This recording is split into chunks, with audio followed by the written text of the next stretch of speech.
Bismillahirrahmanirrahim. Assalamualaikum warahmatullahi wabarakatuh.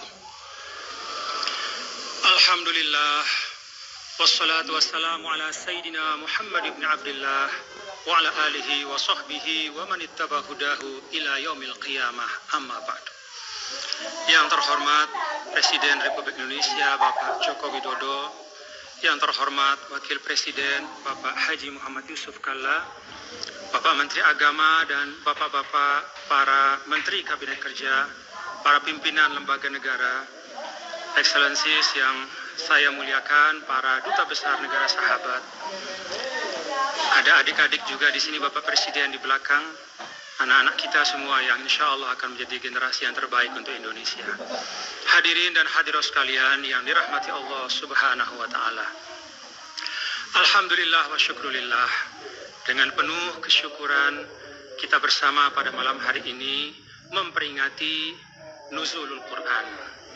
Peringatan yang dilaksanakan di Istana Negara, dituan rumahi juga oleh Presiden Republik Indonesia. Ini menunjukkan Bapak Ibu bahwa walaupun Indonesia ini bukan negara agama, tetapi nilai, semangat dan tuntunan agama itu tidak pernah lepas dari kehidupan berbangsa dan bernegara kita. Bahkan Bapak Presiden, Bapak Wakil Presiden, setahu saya tidak ada peringatan Nuzulul Quran di negara lain dilaksanakan di Istana Negara seperti di Indonesia. Alhamdulillah wa syukrulillah. Bapak Ibu hadirin dan hadirat sekalian, banyak sekali kemuliaan bulan suci Ramadan, tidak terhitung. Nuzulul Quran, kata para ulama, atau saat pertama kali turunnya wahyu kepada Rasulullah Shallallahu Alaihi Wasallam, itulah kemuliaan yang paling utama dari bulan suci Ramadan. Dan itulah yang kita peringati pada malam hari ini. Dalam catatan sejarah Bapak Ibu, malam 17 Ramadan, malam Senin, 610 Masehi, 1409 tahun yang lalu, wahyu dari Allah mulai turun kepada baginda Rasulullah Shallallahu Alaihi Wasallam. Ayat pertama dari surah Al-Alaq, Iqra bismi rabbikal ladzi khalaq. Bacalah dengan nama Tuhanmu yang telah menciptakan. Terus sampai ayat kelima, Allamal insana ma lam ya'lam. Dialah yang mengajarkan manusia apa yang tidak diketahui oleh manusia. Lalu setelah 5 ayat ini, 22 tahun Bapak Ibu, terus menerus Al-Quran turun. Dan kemudian 9 malam sebelum wafatnya Rasulullah Shallallahu Alaihi Wasallam, turunlah ayat yang terakhir, ayat 281 dari suratul Baqarah. Wattaqu yawman turja'una fihi ila Allah thumma tuwaffa kullu nafsin ma kasabat wa hum la yuzlamun.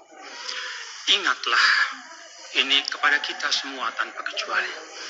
Ingatlah kepada hari di mana kalian semua akan dikembalikan kepada Allah, dan setiap jiwa akan dicukupkan balasan dari semua yang dia lakukan dalam kehidupan dunia, dan mereka sedikit pun tidak akan dizalimi. Ayat pertama, Bapak-bapak dan Ibu, berisikan ajakan untuk literasi sebagai fondasi ilmu pengetahuan. Iqra. Dan ayat terakhir adalah pengingat bagi kita semua bahwa ada akuntabilitas kehidupan di mana kita akan mempertanggungjawabkan semua yang kita lakukan, yang kita tampakkan maupun yang kita sembunyikan di dalam kehidupan kita. Kita berdoa mudah-mudahan kita semua, pemimpin-pemimpin kita, Pak Presiden, Pak Wapres, Pak Menteri, dan kita semua bisa melaksanakan seluruh amanah kita dengan sebaik-baiknya. Bapak Ibu hadirin dan hadirat sekalian yang dirahmati Allah Subhanahu wa Ta'ala, di antara banyak hal yang menarik dari Al-Quran adalah bahwa Al-Quran datang dengan perspektif baru terhadap banyak hal dalam kehidupan kita. Salah satu di antaranya adalah koreksi Al-Quran terhadap nilai dasar yang menjadi basis dari interaksi sosial. Dulu sebelum turun Al-Quran, Bapak Ibu, nilai kesukuan itu sangat kuat. Di Mekah, kalau kita baca sejarah, itu aktor-aktor yang menggerakkan Mekah. Pemimpin-pemimpinnya, pedagang-pedagangnya, orang-orang yang berpengaruh di situ, semuanya hanya dari satu suku, yaitu suku Quraisy. Ada tokoh yang sangat terkenal, yang trio Abu itu, Bapak Ibu. Ada Abu Lahab, Abu Jahal, Abu Sufyan. Semuanya dari satu garis darah yang sama. Islam kemudian datang dengan merubah nilai kesukuan dan primordialisme ini, menggantinya dengan nilai kemanusiaan dan ketuhanan. Itulah sebabnya ketika Rasulullah SAW membangun masyarakat Madinah, Bapak Ibu, yang bekerja di Madinah itu tidak hanya satu suku, bahkan tidak hanya orang Arab. Ada orang Arab yang Muslim, yaitu penduduk Madinah, dan juga orang-orang yang datang bersama Rasul hijrah dari Mekah. Ada juga orang Arab yang non-Muslim, yang masih bertahan pada keyakinan mereka, yang mereka terima dari ayah ibu mereka, yang beragama Nasrani, Yahudi. Bahkan yang bukan Arab pun ada. Ada sahabat Rasul yang sangat terkenal, Salman Al-Farisi. Salman dari Persia. Ada Suhaib Ar-Rumi. Suhaib yang datang dari negeri Romawi. Bahkan ada tokoh di Madinah yang sampai sekarang kita kenang dengan keindahan suaranya, yaitu muazin Rasulullah SAW, Bilal ibnu Abi Rabah. Orang yang berasal dari kasta budak, warna kulitnya hitam, yang kalau di Mekah tidak tergambarkan punya peran apapun di masyarakat selain menjadi pelengkap penderita. Tapi di Madinah dia mendapatkan kemuliaan di dalam masyarakat yang dibangun oleh Nabi kita, Nabi besar Muhammad sallallahu alaihi wasallam. Maka di dalam Hajjatul Wada, Rasul sallallahu alaihi wasallam berkhutbah untuk kita semua. Kullukum min Adam wa Adamu min turab. La fadla li Arabiyyin ala a'jamiyyin wala li ahmar ala aswad illa bittaqwa. Kalian semua itu punya ayah yang satu, yaitu Adam. Adam itu dari tanah. Tak ada kemuliaan bagi seorang Arab di atas non-Arab. Bagi yang kulitnya merah, merah itu saya yang putih, Pak Presiden, dibanding yang kulitnya hitam, illa bittaqwa, kecuali dengan nilai takwa yang ada pada dirinya. Para hadirin dan hadirat sekalian, inilah satu pergeseran dari kesukuan menuju kepada nilai ketuhanan dan kemanusiaan. Dan masyarakat yang dirubah dasar interaksinya ini, itulah yang disebut dengan istilah ummah. Kalau bahasa kita, umat. Maka seharusnya ketika kita menyebut kata umat, yang tergambar dalam back mind kita, pikiran kita, adalah nilai-nilai kemanusiaan dan ketuhanan. Dari kesukuan kepada umat, dari cara pandang yang sempit menjadi kelapangan, dari cara pandang yang tertutup menjadi keterbukaan, dari primordialisme menuju kepada kosmopolitan. Dan Bapak Ibu, hadirin dan hadirat sekalian, alhamdulillah, rasanya kalau kita membayangkan masyarakat Indonesia sekarang, lalu kita proyeksikan kepada konsep umat, di mana ada kemanusiaan, ketuhanan, kebangsaan, dan nilai-nilai mulia, insya Allah Indonesia dengan umatnya yang namanya bangsa Indonesia ini adalah satu umat yang sesuai dengan konsep Rasulullah Sallallahu Alaihi Wasallam dan juga sesuai dengan konsep yang ada di dalam Al-Quran. Maka di Indonesia pemimpin kita Pak Jokowi, beliau dari Solo, Pak Yusuf Kalla dari Makassar, Pak Menteri Pendidikan dari Jawa Tengah, dari Jawa Timur, banyak juga dari Batak, dari seluruh suku-suku yang ada. Semuanya berperan membangun Indonesia. Bahkan yang dari keturunan Arab, yang baik-baik juga banyak, ikut juga membangun Indonesia. Keturunan India juga ikut membangun Indonesia. Ada senior Pak HS Dillon, ya, Pak Presiden, siapa yang meragukan keindonesiaannya? Ada seorang yang berdarah Jerman, Romo Franz Magnus, siapa yang meragukan keindonesiaannya? Maka di Indonesia ini alhamdulillah, sekali lagi walaupun bukan negara agama, tetapi konsep dasar yang menjadi basis di dalam membangun interaksi sosial, itu konsep umat, alhamdulillah terimplementasi dengan baik di Indonesia. Ini bagian dari kesyukuran yang tak terhingga, yang harus terus-menerus kita syukuri sebagai satu bangsa. Bapak Ibu, hadirin dan hadirat sekalian, tidak cukup hanya dengan merubah fondasi. Al-Quran juga memberikan kita manual operasional. Jadi ada rule of game.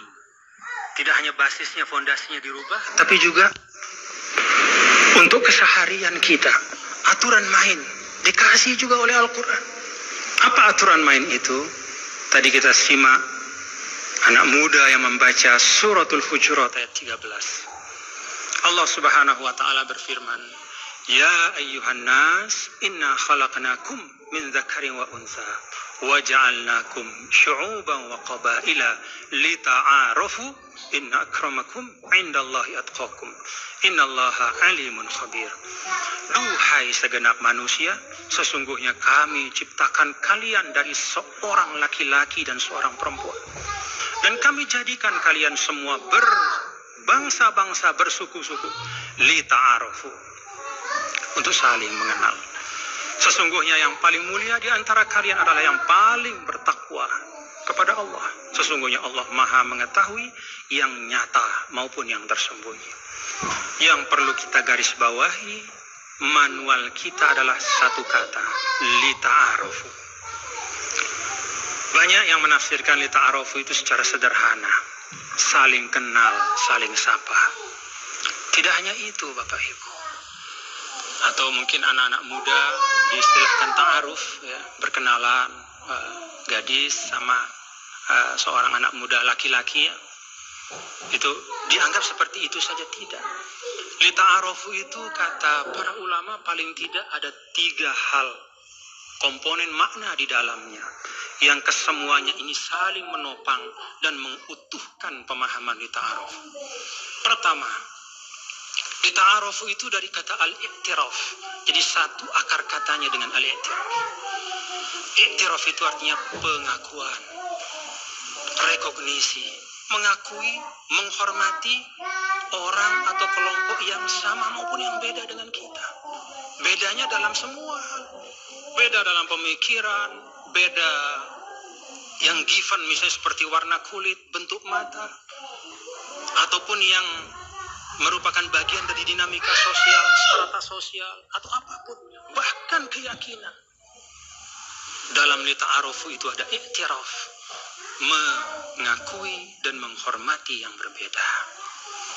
Maka Bapak Ibu, dulu tahun 15 Hijriah, ini awal-awal betul, kita bisa melihat, kalau kita ingin memahami Islam itu kita lihat otentisitas dari bukti sejarah. Dan salah satu ukuran otentisitas itu adalah semakin dekat dia kepada Rasulullah SAW. Jadi tahun 15 Hijriah pada masa Khalifah Umar, ketika Elia yang sekarang disebut Al-Quds atau Yerusalem itu diserahkan oleh Uskup Sopronius dengan satu syarat, saya mau serahkan kota ini, kuncinya saya akan kasih hanya sama satu orang, yaitu pimpinan kalian. Dia minta Umar datang ke situ, ke kota Quds atau Yerusalem. Sayyidina Umar datang naik onta dari Madinah sendirian ke Yerusalem. Begitu sampai di pintu gerbang kota, diserahkan kunci, Sayyidina Umar kemudian memberikan jaminan keamanan. Jaminan keamanan ini Bapak Ibu patut untuk kita renungkan, supaya kita bisa berislam dengan baik, supaya kita tak hanya mengaku sebagai bangsa mayoritas muslim dan sekian banyak hazanah keislaman kita, tapi tercermin dalam keseharian kita.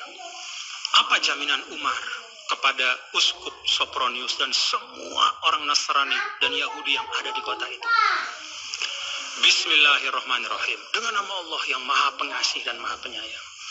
Ini adalah perjanjian dari Umar, pemimpin umat Islam, Khalifah Rasulullah Sallallahu Alaihi Wasallam, kepada semua penduduk Asia, bahwa Umar menjamin jiwa mereka, harta mereka, kehormatan mereka, gereja-gereja mereka, salib-salib mereka, orang-orang yang merdeka di antara mereka, orang-orang yang budak di antara mereka, yang lemah, yang kuat.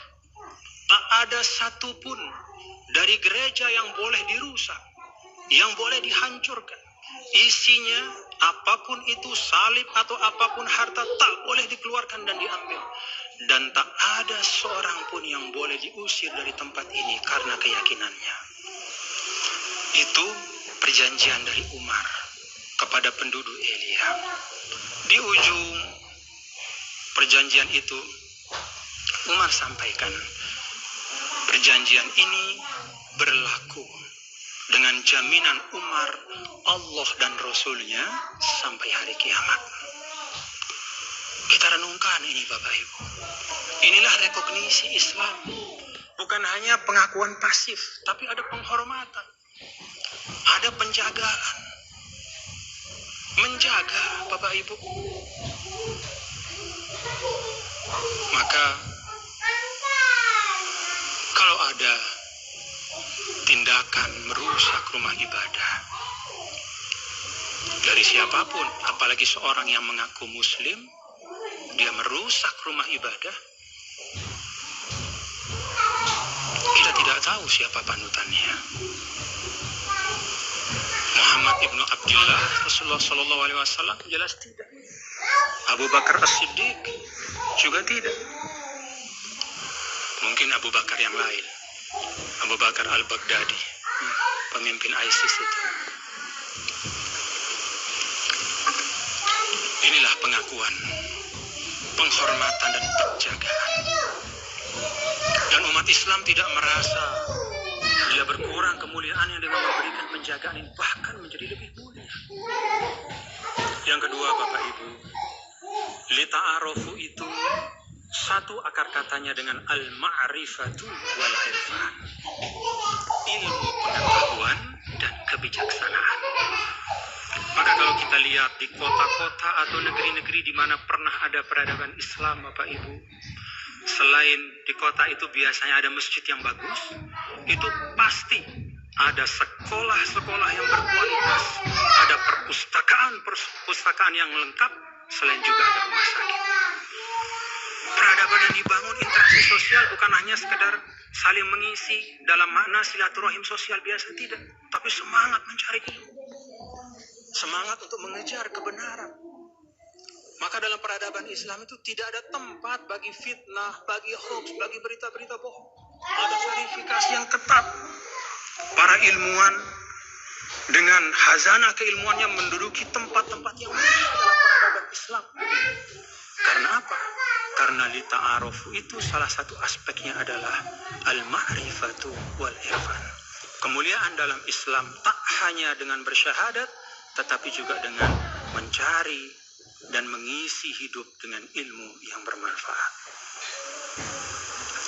Nah Bapak-bapak dan Ibu, hadirin dan hadirat sekalian, peradaban yang kemudian terbangun, yang di situ ada fondasi ilmu yang kokoh, itulah yang menjadi langkah pertama untuk mencapai kemajuan. Kalau kita bicara pembangunan atau pembentukan Indonesia, para ahli sejarah menulis peran para ulama yang belajar di tanah suci, dan di situ ternyata mereka tak hanya belajar tentang keislaman, tapi juga tentang semangat kebangsaan. Jadi makrifah atau semangat mencari ilmu itu kemudian berujung, salah satunya adalah pada penemuan ide kebangsaan yang kemudian ketika beliau pulang, itulah menjadi salah satu pupuk yang paling subur bagi semangat keindonesiaan yang sekarang kita nikmati pada hari ini. Yang ketiga dan terakhir, Bapak Ibu Saudara sekalian, dari lita'arofu itu satu akar katanya, ya, dari lita'arofu pertama ada pengakuan dan rekognisi. Yang kedua ada ilmu pengetahuan dan semangat mencari kebenaran yang dilandasi dengan sikap bijaksana. Dan yang ketiga, lita'arofu itu satu akar katanya dengan al-urfu, yang artinya kesepakatan dan tradisi. Maka kalau kita simak perjalanan dakwah Rasul, Bapak Ibu, dakwah Nabi itu penuh dengan kesepakatan-kesepakatan yang baik. Beliau itu selalu berusaha membangun perdamaian dengan siapapun. Pada musim haji ketika masih di Mekah, datangi kemah-kemah orang yang datang dari sekian banyak tempat berhaji itu, didatangi perkemah untuk membangun kesepakatan, menghadirkan dakwah Islam. Beliau pergi ke Taif ketika tidak diterima di Mekah, pergi ke Taif juga untuk menghadirkan kesepakatan. Dan puncak dari kesepakatan itu adalah apa yang dikenal dengan Piagam Madinah, di mana Bapak Ibu, seluruh komponen yang ada di Madinah, muslimnya, non-muslimnya, dari bangsa apapun, agamanya apapun, dia diikat dalam satu kesepakatan untuk hidup bersama dengan damai di kota Madinah. Selain kesepakatan, urfu itu ada tradisi yang baik. Maka bagian dari lita'arofu itu adalah Islam itu hadir selalu dengan menghargai tradisi yang baik. Dulu para wali songo kita baca buku sejarah bagaimana para wali yang datang ketika tiba di tanah Nusantara ini tidak dengan sikap yang arogan, tidak menggurui, tapi mendengar dan menyerap.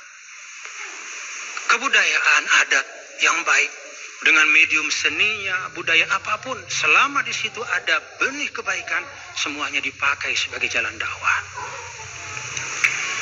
Dan itulah ikhtiar dari para ulama kita yang kemudian juga menjadi bagian besar di dalam menghadirkan Indonesia yang kita nikmati saat ini. Bapak-bapak dan Ibu, para hadirin dan hadirat sekalian yang dirahmati Allah Subhanahu wa Ta'ala, ada satu pertanyaan, dan ini kadang-kadang menjadi pemahaman umum.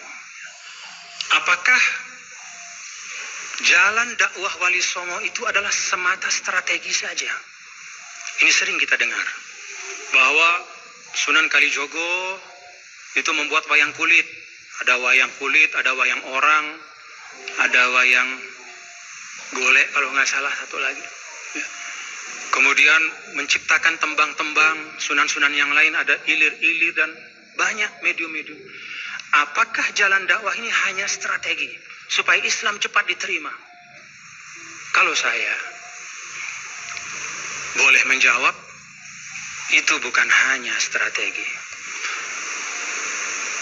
Menggunakan seluruh tradisi yang baik untuk diisi dengan tuntunan-tuntunan agama, menjadikannya sebagai jalan dakwah, bukan hanya taktik atau strategi, tapi sesungguhnya itu bagian dari mengimplementasikan salah satu prinsip Islam. Apa prinsip Islam itu, Bapak Ibu? Para ulama ahlus sunnah merumuskan sederhana sekali. Setelah diperas tuntunan-tuntunan ayat-ayat Al-Quran dan tuntunan Rasul secara keseluruhan, maka dirumuskan oleh Imam Ghazali dengan ungkapan fal aqlu ma'asyar'i nurun ala nur. Akal budi dan agama itu bersama agama adalah ibarat cahaya di atas cahaya.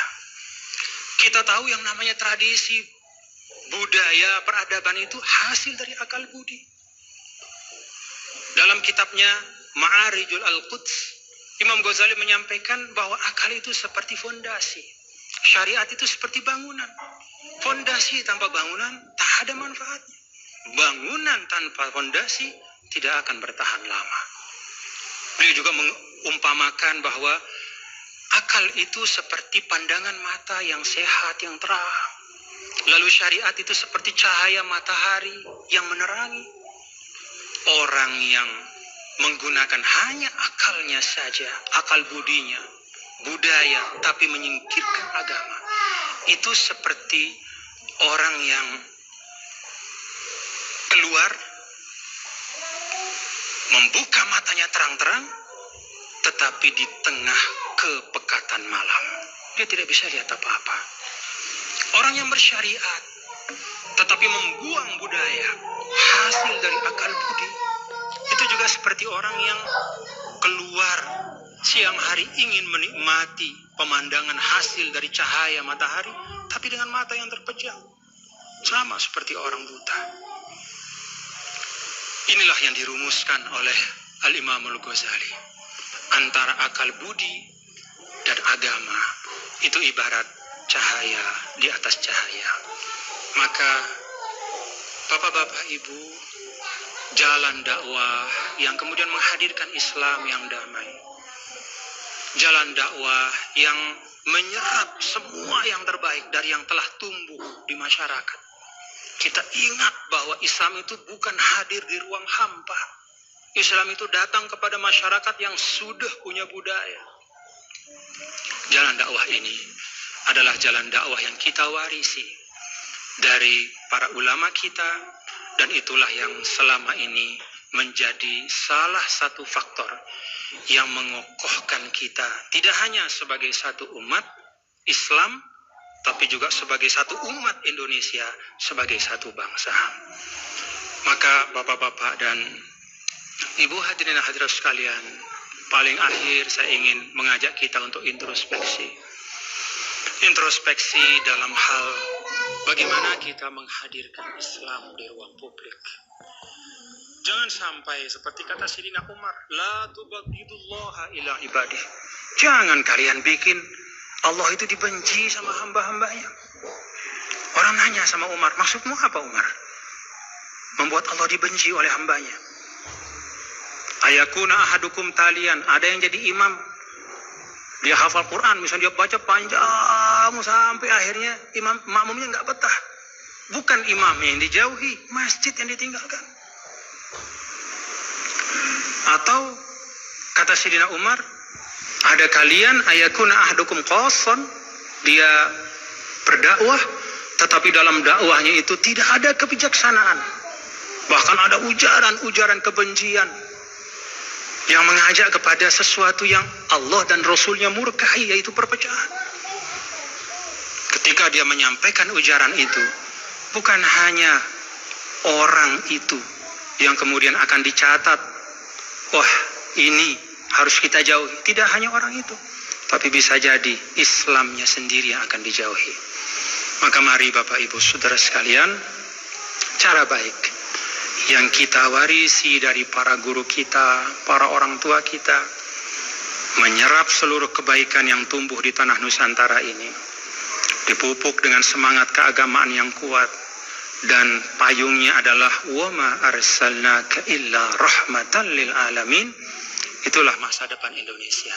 Terima kasih, mohon maaf apabila ada kekurangan dan khilafan. Wallahul muwaffiq wal hadi ila sabilir rasyad wa huwal muwaffiq ila aqwamit thariq. Wassalamualaikum warahmatullahi wabarakatuh.